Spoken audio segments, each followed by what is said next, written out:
Welcome to Neetha's ടേസ്റ്റ്ലാൻഡ്. ഞാൻ നീത രാജീവ്. നമ്മൾ ഇന്ന് ഉണ്ടാക്കാൻ പോകുന്നത് ഒരു ഹെൽത്തി ദോശയാണ്. ഹെൽത്തി ദോശ എന്ന് പറഞ്ഞിട്ടുണ്ടെങ്കിൽ നമ്മൾ ദോശമാവ് അരച്ചതിന് ശേഷം ഉടനെ തന്നെ ഉണ്ടാക്കേണ്ട ദോശയാണ്. അതുപോലെ തന്നെ ചൂടോടുകൂടി കഴിക്കുകയും ചെയ്യേണ്ട ദോശയാണിത്. നമ്മളിപ്പോ ദോശമാവ് അരച്ചു വെച്ചതിന് ശേഷം പൊങ്ങാൻ വേണ്ടിയിട്ട് മാറ്റി വെക്കുകയോ പുളിക്കാൻ വേണ്ടിയിട്ട് വെക്കുകയോ അങ്ങനെ ഒന്നും ചെയ്യണ്ട. അരയ്ക്കുക, നേരെ തന്നെ ദോശക്കല്ല് ചൂടാക്കുക, ദോശ ഉണ്ടാക്കുക, ചൂടോടെ കഴിക്കുക. അങ്ങനെ കഴിച്ചാൽ ഈ ദോശയ്ക്ക് നല്ല ടേസ്റ്റ് ഉണ്ടാവുള്ളൂ. ചൂട് മാറി കഴിഞ്ഞിട്ട് കഴിച്ചു കഴിഞ്ഞാൽ അത്ര ടേസ്റ്റ് ഉണ്ടാവില്ല. അതുപോലെ നല്ല ക്രിസ്പി ആയിട്ട് ഉണ്ടാക്കുക. പരമാവധി നമ്മൾ നല്ലെണ്ണ ഉപയോഗിച്ചിട്ട് തന്നെ ഈ ദോശ ഉണ്ടാക്കുക. ഇതിപ്പോ പല സ്ഥലങ്ങളിലും പല പേരുകളിൽ ചെയ്യാറുണ്ട്. ഇതെന്താണെന്ന് വെച്ചാൽ ഇതൊരു ട്രഡീഷണൽ ബ്രാഹ്മിൺസ് റെസിപ്പിയാണ്. ഇതിപ്പോ ഞാൻ ആദ്യമായിട്ട് ഈ ദോശ കഴിക്കുന്നത് എനിക്കൊരു ആന്റി ഉണ്ട് തിരുവനന്തപുരത്ത്. ആന്റി ഉണ്ടാക്കി തന്നിട്ടാണ്. അവരുടെ അവിടെയൊക്കെ ഈ ദോശയുടെ കൂടെ അവിയലാണ് ചേർത്തിട്ട് കഴിക്കുന്നത്. കറിയായിട്ട് കഴിക്കുന്നത് അവിയലാണ്. പക്ഷെ ഞാൻ അത് സ്കൂൾ ടൈമിലൊക്കെ പഠിക്കുമ്പോഴാണ് ആദ്യമായിട്ട് ഈ ദോശ കഴിച്ചത്. പക്ഷെ നല്ല സ്പൈസി ആയിട്ടുള്ള ദോശയാണ് കേട്ടോ. അപ്പൊ കറി ഇല്ലെങ്കിലും കഴിക്കാൻ നല്ല ക്രിസ്പി ആയതുകൊണ്ട്. പക്ഷെ ഞാനിവിടെ ചെയ്യുമ്പോൾ അധികം വെള്ളം ചേർക്കാതെ തേങ്ങാ ചട്നി ഉണ്ടാക്കിയതിന് ശേഷം ആ ചട്നി കൂട്ടിയിട്ടാണ് ഈ ദോശ കഴിക്കാറുള്ളത്.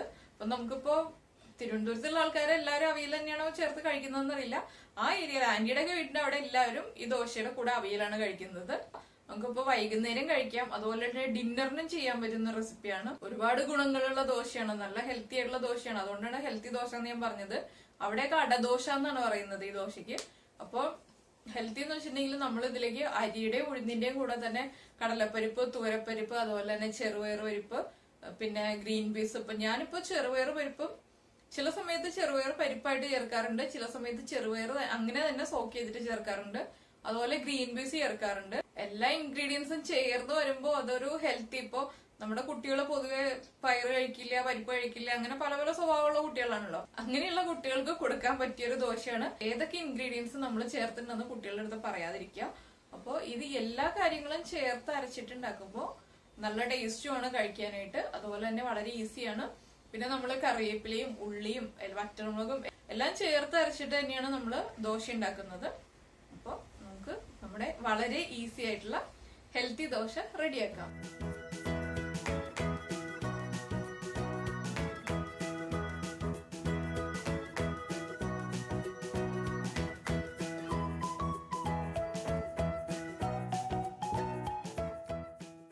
നമുക്ക് നമ്മുടെ ഹെൽത്തി ദോശ ഇല്ലെങ്കിൽ അടദോശ ഉണ്ടാക്കാൻ ആവശ്യമായിട്ടുള്ള ഇൻഗ്രീഡിയൻസ് നോക്കാം. നമ്മൾ എടുത്തിട്ടുള്ളത് അരി എടുത്തിട്ടുണ്ട്. ഇതിപ്പോ ഞാൻ 1.5 കപ്പ് അരിയാണ് എടുക്കാൻ പോകുന്നത്. ഇഡ്ലി റൈസ് ആണ് എടുത്തിട്ടുള്ളത്. അതുപോലെ പിന്നെ എടുത്തിട്ടുള്ളത് കായം, ഉഴുന്ന്, തുവരപ്പരിപ്പ്, ചെറുപയർ പരിപ്പ്, കടലപ്പരിപ്പ്, ഗ്രീൻ പീസ്, ഉലുവ, വറ്റൽമുളക്, ഉള്ളി, വേപ്പില. ഇപ്പൊ നമ്മള് 1.5 കപ്പ് അരി എടുക്കുമ്പോൾ 1/2 കപ്പ് ഉഴുന്നെടുക്കുക.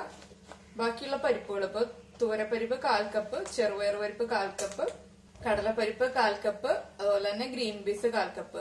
ഇത് 4ഉം ചേർന്നിട്ട് 1 കപ്പാവും. അതുപോലെ തന്നെ ഉഴുന്ന് വരുമ്പോ 1/2 കപ്പ്. അങ്ങനെ 1.5 കപ്പ് പരിപ്പുകളെല്ലാം ചേർന്നിട്ടും 1.5 കപ്പ് അരി. അങ്ങനെയാണ് നമ്മൾ എടുക്കുന്നത്. പിന്നെ 1 ടീസ്പൂൺ ഉലുവ വേണം. 1.5 കപ്പ് അരിയും ഈ പരിപ്പുകൾക്കെല്ലാം ചേർന്നിട്ട് ഞാനൊരു 16 വറ്റൽമുളകാണ് എടുക്കുന്നത്. എരിവനുസരിച്ച് നമുക്ക് വറ്റൽമുളകിന്റെ എണ്ണം തീരുമാനിക്കാം. അതുപോലെ തന്നെ എടുത്തിട്ടുള്ളത് 10 ഉള്ളിയാണ് എടുത്തിട്ടുള്ളത്. 2 തണ്ട് കറിവേപ്പില. ഇതിൽ പിന്നെ ആവശ്യമായിട്ടുള്ളത് നമ്മൾ അരയ്ക്കാൻ ആവശ്യമായിട്ടുള്ള വെള്ളം എടുക്കുക, പിന്നെ ഉപ്പ് ചേർക്കുക, പിന്നെ നമുക്ക് ദോശ ഉണ്ടാക്കാൻ ആവശ്യമായിട്ടുള്ള എണ്ണ. ഇത്രയും ഇൻഗ്രീഡിയൻസ് ആണ് നമുക്ക് ഇനി ആവശ്യമുള്ളത്. വെള്ളവും എണ്ണയും ഉപ്പും ഒക്കെ നമുക്ക് ദോശ ഉണ്ടാക്കാൻ ആവശ്യമായിട്ടുള്ള ഇൻഗ്രീഡിയൻസ് തന്നെയാണ്. ഈ പരിപ്പുകളെല്ലാം ചേർത്തിട്ട് നമുക്കൊരു 6 മണിക്കൂർ സോക്ക് ചെയ്തെടുക്കാം. ഗ്രീൻ പീസ് ഇപ്പൊ തൊലിയുള്ള ഗ്രീൻ പീസ്, ഇപ്പൊ ഡ്രൈ ആയിട്ടുള്ള ഗ്രീൻ പീസ് ആയതുകൊണ്ട് ഞാൻ ഗ്രീൻ പീസ് വേറെയാണ് സോക്ക് ചെയ്യാൻ ഇടുന്നത്. ബാക്കിയുള്ള പരിപ്പുകളെല്ലാം ചേർന്നിട്ട് ഈ 3 പരിപ്പുകളും ചേർന്നിട്ട് ഒരുമിച്ച് തന്നെയാണ് സോക്ക് ചെയ്യാൻ ഇടുന്നത്. അതുപോലെ തന്നെ അരിയും ഉഴുന്നും ഒരുമിച്ചാണ് സോക്ക് ചെയ്യാൻ ഇടുന്നത്. അപ്പൊ നമുക്ക് ചെറുപയർ പരിപ്പ് കിട്ടിയില്ല എന്നുണ്ടെങ്കിൽ ചെറുപയർ അങ്ങനെ തന്നെ 1/4 കപ്പ് എടുത്താൽ മതി. ചെറുപയർ പരിപ്പ് തന്നെ വേണമെന്നില്ല. ഈ അരി ഉഴുന്ന് ഇടുമ്പോൾ അതിന്റെ കൂടെ തന്നെ നമ്മൾ ഉലുവ ഇടുക, 1 ടീസ്പൂൺ ഉലുവ. അപ്പൊ ഞാനിപ്പോ അരയ്ക്കുമ്പോൾ ഉലുവ പൊടിയാണ് ഇടുന്നത്. ഇൻഗ്രീഡിയൻസ് ആയിട്ട് കാണിക്കാൻ വേണ്ടിയിട്ട് ഉലുവ എടുത്തു വെച്ചു എന്നേ ഉള്ളൂ. അപ്പൊ നമുക്ക് ആദ്യം സോക്ക് ചെയ്തെടുക്കാം. നമ്മുടെ പരിപ്പുകളെല്ലാം നന്നായിട്ട് സോക്ക് ആയിട്ടുണ്ട്. ഞാനിപ്പോ 6 മണിക്കൂറായി ഇത് സോക്ക് ചെയ്ത് വെച്ചിട്ട്. ഗ്രീൻ പീസിന്റെ തൊലി നമ്മൾ കളഞ്ഞെടുത്തിട്ടുണ്ട്. ഇപ്പോ ഡ്രൈ ആയിട്ടുള്ള ഗ്രീൻ പീസ് ആയതുകൊണ്ടാണ് ഇതുപോലെ തൊലി കളഞ്ഞെടുക്കുന്നത്. ഫ്രഷ് പീസ് ആണെങ്കിൽ നമുക്ക് അതുപോലെ തന്നെ ചേർക്കാം. അപ്പൊ ഡ്രൈ ആയിട്ടുള്ള ഗ്രീൻ പീസ് യൂസ് ചെയ്യണമെങ്കിൽ തൊലി കളഞ്ഞിട്ട് എടുക്കുക. പിന്നെ ഞാനിപ്പോ വറ്റൽമുളക് ഇതിന്റെ കൂടെ തന്നെ ഒരുമിച്ച് സോക്ക് ചെയ്യാൻ ഇട്ടതാണ്. ഇപ്പൊ നമുക്ക് ഈ സോക്ക് ചെയ്തിരിക്കുന്ന പരിപ്പുകളും അരിയും ഉഴുന്നും അതുപോലെ തന്നെ ഉള്ളി, വേപ്പില, കായം, ഉപ്പ് എല്ലാം ചേർത്തിട്ട് നന്നായിട്ട് അരച്ചെടുക്കാം. വല്ല ഫൈൻ പേസ്റ്റ് ആയിട്ട് അരയണ്ട, ചെറിയ തരികളോടുകൂടി അരച്ചെടുക്കുക. അപ്പൊ ഞാൻ അരച്ചിട്ട് വരട്ടെ കേട്ടോ. നമ്മുടെ ദോശമാവ് അരച്ചെടുത്തിട്ടുണ്ട്. നമ്മുടെ വറ്റൽമുളകിന്റെ ചെറിയ തരികളൊക്കെ കാണാൻ പറ്റും, വളരെ ചെറുതായിട്ട് കാണാൻ പറ്റുള്ളൂ. എന്താണെന്ന് വെച്ചാൽ നമ്മൾ സോക്ക് ചെയ്തിട്ട് അരച്ചതുകൊണ്ട് ഇതുപോലെ കാണാൻ പറ്റുള്ളൂ. നമ്മളിപ്പോ സോക്ക് ചെയ്യാതാണ് അരയ്ക്കുന്നതെങ്കിൽ കുറച്ചുകൂടി വലിയ തരികളായിരിക്കും ഉണ്ടാവുക. സോക്ക് ചെയ്തിട്ട് അരയ്ക്കുകയാണെങ്കിൽ ഇതുപോലെ ഇരിക്കും. ഈ ഒരു കൺസിസ്റ്റൻസിയിലാണ് ഞാനിപ്പോ ദോശമാവ് അരച്ചെടുത്തിട്ടുള്ളത്. ഇതിപ്പോ നമ്മുടെ ഒരു ദോശമാവിന് നമ്മൾ സാധാരണ വീട്ടിലുണ്ടാക്കുന്ന ദോശമാവിന്റെ കൺസിസ്റ്റൻസിയാണ്. അപ്പൊ ഉപ്പും കായവും ഉലുവ നമ്മൾ സോക്ക് ചെയ്തിട്ട് അരയ്ക്കുകയാണെങ്കിൽ അങ്ങനെ ചെയ്യാം, അല്ലാന്നുണ്ടെങ്കിൽ ഉലുവ പൊടി ചേർത്തിട്ട് അരയ്ക്കാം. എല്ലാം ചേർത്തിട്ട് അരച്ചെടുത്തതാണ്. ഉപ്പ് കറക്റ്റ് ആയിരിക്കണം. ഇനിയിപ്പോ നമ്മളിത് ഈ ദോശ എന്ന് പറഞ്ഞിട്ടുണ്ടെങ്കിൽ അരച്ചെടുത്തിട്ട് ഉടനെ തന്നെ ഉണ്ടാക്കി കഴിക്കുക, അല്ലാതെ നമ്മൾ പൊങ്ങി പുളിക്കാനൊന്നും വെക്കേണ്ട ആവശ്യമില്ല. ഇനി നമുക്ക് ദോശ ചുട്ടെടുക്കാം.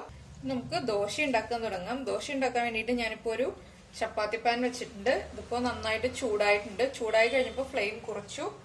ഫ്ലെയിം കുറച്ചതിന് ശേഷം നമ്മള് ദോശമാവ് ഇതുപോലെ ചെറിയ പാത്രത്തിലേക്ക് മാറ്റുക. എന്താണെന്ന് വെച്ചാൽ നമുക്ക് എടുത്ത് ഒഴിക്കാനൊക്കെ എളുപ്പത്തിന് വേണ്ടിയിട്ട് ചെറിയ പാത്രത്തിൽ ദോശമാവ് എടുക്കുക.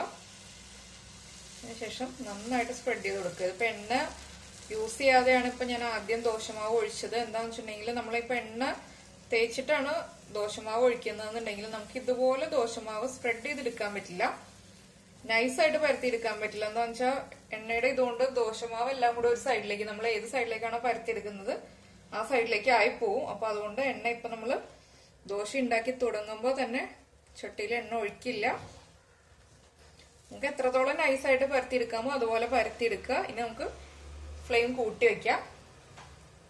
ഞാനിപ്പോ മീഡിയം ബർണറിലാണ് വെച്ചിട്ടുള്ളത്. ഇനിയിപ്പോ നമുക്ക് എണ്ണ ഒഴിച്ചു കൊടുക്കാം. ഇതിപ്പോ നല്ലെണ്ണയാണ് നമ്മൾ യൂസ് ചെയ്യുന്നത്. ഈ ദോശ ഉണ്ടാക്കുമ്പോൾ നമ്മൾ എപ്പോഴും നല്ലെണ്ണയിൽ തന്നെ ചെയ്യണം കേട്ടോ, എന്നാലേ ദോശയുടെ കറക്റ്റ് ടേസ്റ്റ് വരുള്ളൂ. അപ്പൊ അത്യാവശ്യം നന്നായിട്ട് എണ്ണ ഒഴിച്ചു കൊടുക്കുക. സൈഡ്സ് ഒക്കെ ഒന്ന് കവർ ചെയ്തെടുക്കുക എണ്ണ കൊണ്ട്.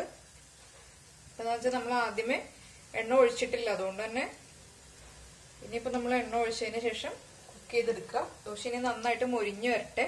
ദോശ നന്നായി മൊരിഞ്ഞു വരുന്നത് വരെ നമുക്ക് വെയിറ്റ് ചെയ്യാം. ഞാനിപ്പോ മീഡിയം ബർണറിൽ ഹൈ ഫ്ലെയിമിലാണ് വെച്ചിട്ടുള്ളത്. അപ്പൊ ഇതിലിപ്പോ നമ്മള് ദോശ കാണുമ്പോൾ ദോശയിൽ നമ്മൾ അരച്ചു ചേർത്തിട്ടുള്ള വറ്റൽമുളകിന്റെ ചെറിയ പോർഷനൊക്കെ, ചെറിയ ചെറിയ തരികളൊക്കെ അവിടെ അവിടെ കാണാൻ പറ്റും. പക്ഷെ നമുക്ക് കറിവേപ്പിലയും ഉള്ളിയൊന്നും കാണാൻ പറ്റില്ല. എന്താണെന്ന് വെച്ചാൽ അതൊക്കെ നന്നായിട്ട് അരഞ്ഞുപോയി. ഇപ്പൊ കറിവേപ്പിലൊക്കെ നമുക്ക് കാണണം എന്നുണ്ടെങ്കിൽ കറിവേപ്പില നമ്മൾ കീറി ചേർത്താൽ മതി, അരച്ചു ചേർക്കണം എന്നില്ല. ഞാനിപ്പോ എണ്ണ എല്ലാ ഭാഗത്തേക്ക് ആവാൻ വേണ്ടിയിട്ട് പതുക്കെ ഒന്ന് ചരിച്ചൊക്കെ കൊടുക്കുകയാണ്. ഇനിയിപ്പോ നമ്മുടെ ദോശ നന്നായിട്ട് മൊരിഞ്ഞു വരട്ടെ. ഇതുപോലെ എണ്ണ ഒഴിച്ചു കൊടുത്താൽ മാത്രമേ ഈ ദോശയ്ക്ക് നല്ല ടേസ്റ്റ് ഉണ്ടാവുള്ളൂ. നെയ്യിൽ ദോശ ചെയ്യരുത്. ഈ ദോശയുടെ കറക്റ്റ് കോമ്പിനേഷൻ എന്ന് പറഞ്ഞിട്ടുണ്ടെങ്കിൽ നമ്മുടെ നല്ലെണ്ണ തന്നെയാണ്. നല്ലെണ്ണ യൂസ് ചെയ്തിട്ട് തന്നെ ദോശ ഉണ്ടാക്കുക. ഇനിയിപ്പോ നന്നായിട്ട് മൊരിഞ്ഞു വരട്ടെ. ഇപ്പൊ നമ്മുടെ ദോശ മൊരിഞ്ഞു തുടങ്ങിയിട്ടുണ്ട്. നമ്മള് തീ അതിനനുസരിച്ച് അഡ്ജസ്റ്റ് ചെയ്ത് കൊടുക്കുക. നമ്മുടെ പാന്റെ എല്ലാ ഭാഗത്തും ഒരുപോലെ തന്നെ ചൂട് കിട്ടുന്ന രീതിയിൽ നമ്മള് പാൻ അങ്ങോട്ടും ഇങ്ങോട്ടും ഒക്കെ ഒന്ന് അഡ്ജസ്റ്റ് ചെയ്ത് കൊടുക്കുക. ഇനിയിപ്പോ നമുക്ക് ദോശ അടുത്ത സൈഡിലേക്ക് തിരിച്ചിടാം.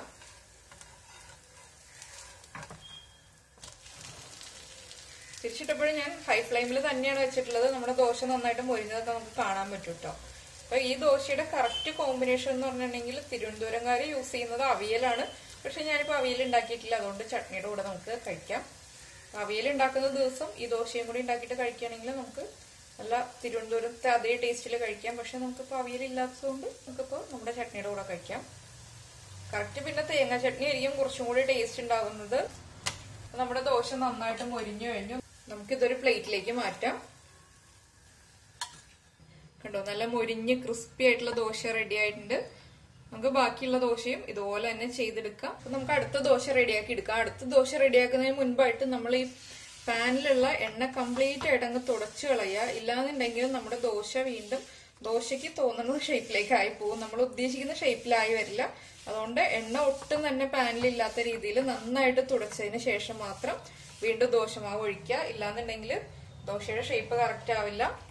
അതുപോലെ തന്നെ പാനിന്റെ ചൂട് നമ്മൾ ശ്രദ്ധിക്കുക. പാനിന്റെ ചൂട് വല്ലാതെ അങ്ങ് കൂടിപ്പോരുത്. ഒരു ദോശ ഉണ്ടാക്കി കഴിഞ്ഞിട്ട് നമ്മൾ ലോ ഫ്ലെയിമിൽ വെച്ചിട്ട് എണ്ണ തുടച്ചു കഴിയുമ്പോൾ നമ്മുടെ പാനിന്റെ ചൂട് നന്നായിട്ട് കുറയും. അതിനുശേഷം മാത്രം അടുത്ത ദോശയ്ക്കുള്ള മാവ് ഒഴിച്ചു കൊടുക്കുക. നമുക്ക് എത്രത്തോളം നൈസായിട്ട് പരത്തിയെടുക്കാമോ അതുപോലെ നൈസായിട്ട് അങ്ങ് പരത്തിയെടുക്കുക. ദോശമാവ് ഒഴിച്ചു, പരത്തി കഴിഞ്ഞു. ഇനിയിപ്പോ നമ്മൾ ആദ്യം ചെയ്തതുപോലെ തന്നെ എണ്ണ ഒഴിച്ചു കൊടുക്കാം. എണ്ണ ഒഴിക്കുമ്പോൾ മാത്രം ശ്രദ്ധിക്കുക, കൂടുതൽ എണ്ണ ഒഴിക്കുക. ഇല്ലാന്നുണ്ടെങ്കിൽ നമ്മുടെ ദോശയ്ക്ക് ടേസ്റ്റ് കുറവായിരിക്കും. പിന്നെ അവിയല് ഉണ്ടാക്കി കഴിക്കാൻ ഞാൻ പറഞ്ഞെങ്കിലും അവിയലിന്റെ റെസിപ്പി നമ്മൾ ഇട്ടിട്ടുണ്ട്. അപ്പൊ അവിയല് കണ്ടിട്ടില്ലാത്ത ആളുകൾ അതുപോലെ അവിയല് ഉണ്ടാക്കിയതിന് ശേഷം കഴിക്കാം. പിന്നെ തിരുവനന്തപുരം ഭാഗത്ത് വേറെ ചട്നി ഉണ്ട് കേട്ടോ. അതെന്ന് വെച്ചിട്ടുണ്ടെങ്കിൽ കുറച്ച് എരിവുള്ള ഒരു ചട്നിയാണ്. നമ്മുടെ കപ്പയുടെ ഒക്കെ കൂടെ കഴിക്കാൻ പറ്റിയ ചട്നി. അത് അവിടെ രാവിലെ ബ്രേക്ക്ഫാസ്റ്റിന് തരുന്നതാണ്. അതെങ്ങനെയാന്ന് വെച്ചിട്ടുണ്ടെങ്കിൽ അതിന്റെ മുളകിന്റെ പേര് എനിക്കറിയില്ല. നല്ല വലിപ്പമുള്ള ഉരുണ്ടിരിക്കുന്ന മുളകാണ്. ആ മുളക് കുറച്ച് ഉള്ളിയും മുളകും കൂടി ചതച്ചതിന് ശേഷം കുറച്ച് വെളിച്ചെണ്ണ ഒഴിക്കും. നല്ല കപ്പ പുഴുങ്ങിയതും തരും. നല്ല എരിവാണ് അതിന്. ആ ഒരു മുളക് പിന്നെ ഞാൻ എവിടെയും കണ്ടിട്ടില്ല. ഞാൻ അവിടെ മാത്രമേ കണ്ടിട്ടുള്ളൂ. അപ്പൊ അതിന്റെ പേരൊന്നും എനിക്കറിയില്ല. ഞാൻ ചെറിയ കുട്ടിയായിരുന്നുകൊണ്ട് എനിക്ക് അന്ന് മുളകിന്റെ പേര് അന്വേഷിക്കണം അങ്ങനത്തെ ചിന്തകളൊന്നും ഉണ്ടായിരുന്നില്ല. അപ്പൊ ദോശയുടെ റെസിപ്പി പിന്നെ പലയിടത്തും ചോദിച്ച് പഠിച്ചു. പക്ഷെ മുളക് നമുക്കിവിടെ അവൈലബിൾ അല്ല. അത് ഭയങ്കര എരിവാണ് ആ മുളകിന്. അങ്ങനത്തെ മുളകും കപ്പയും നല്ല കോമ്പിനേഷനാണ്. ആ മുളക് ചട്നി ആണെങ്കിലും ഇതുപോലെ തന്നെ നമ്മുടെ ദോശയ്ക്ക് നല്ല കോമ്പിനേഷൻ ആയിരിക്കും. ഇതിന് ചെറിയ എരിവുണ്ട് ദോശയ്ക്ക്. അപ്പൊ ചെറിയ എരിവിന്റെ കൂടെ നല്ല എരിവ് ഇഷ്ടമുള്ള ആളുകൾക്ക് അത് ട്രൈ ചെയ്യാം. തിരുവനന്തപുരം ഭാഗത്തൊക്കെയുള്ള ആൾക്കാർ കാണുകയാണെങ്കിൽ ആ മുളകിന്റെ പേര് അറിയാമെന്നുണ്ടെങ്കിൽ അതുകൊണ്ട് ചട്നി ഉണ്ടാക്കി കഴിച്ചു നോക്കൂ. ഇനിയിപ്പോ നമ്മുടെ ദോശ മൊരിഞ്ഞു വരട്ടെ. അപ്പൊ നമ്മുടെ രണ്ടാമത്തെ ദോശയും മൊരിഞ്ഞു തുടങ്ങി. നമുക്ക് അടുത്ത സൈഡിലേക്ക് തിരിച്ചിട്ട് കൊടുക്കാം.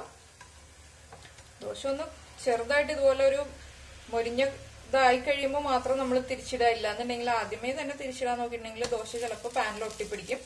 അപ്പോൾ നമ്മളൊന്ന് മൊരിഞ്ഞു വന്നതിന് ശേഷം മാത്രം ദോശ തിരിച്ചിടുക. ഇനിയിപ്പോ ഈ സൈഡും കൂടി കുക്കായി കഴിയുമ്പോൾ നമുക്ക് പ്ലേറ്റിലേക്ക് മാറ്റാം. അപ്പൊ ഇതുപോലെ നമുക്ക് എല്ലാ ദോശയും ചുട്ടെടുക്കാം. നമ്മൾ ശ്രദ്ധിക്കേണ്ട ഒരു കാര്യം, പാനിൽ ഒട്ടും എണ്ണ ഉണ്ടാവരുത്. എണ്ണ നന്നായിട്ട് തുടച്ചതിന് ശേഷം മാത്രം ദോശ ചുട്ടെടുക്കുക. അപ്പൊ ഞാൻ എല്ലാ ദോശയും ചുട്ടിട്ട് ഇനി കാണിച്ചു തരാം കേട്ടോ. അപ്പൊ അങ്ങനെ നമ്മുടെ ഹെൽത്തി ദോശ റെഡി ആയിട്ടുണ്ട്. നല്ല തിന്നായിട്ടുള്ള ദോശയാണ്. നന്നായിട്ട് മൊരിഞ്ഞിട്ടുണ്ട്. അപ്പൊ എല്ലാവരും ഇതുപോലെ തന്നെ ദോശ ഉണ്ടാക്കി കഴിക്കുക. കഴിച്ചതിന് ശേഷം ഫീഡ്ബാക്ക് അറിയിക്കുക. നമുക്ക് അടുത്ത ഡിഷുമായിട്ട് അടുത്ത ദിവസം കാണാം. ബൈ.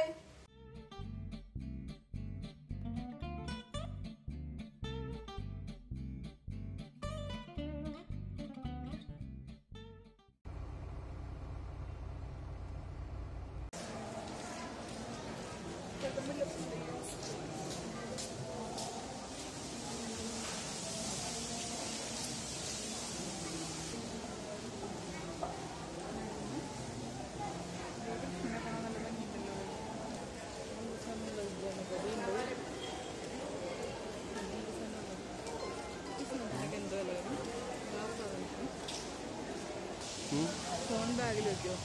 എൻ്റെ കയ്യിൽ ടാബുണ്ട്. അങ്ങനൊരു പ്രശ്നമുണ്ട്.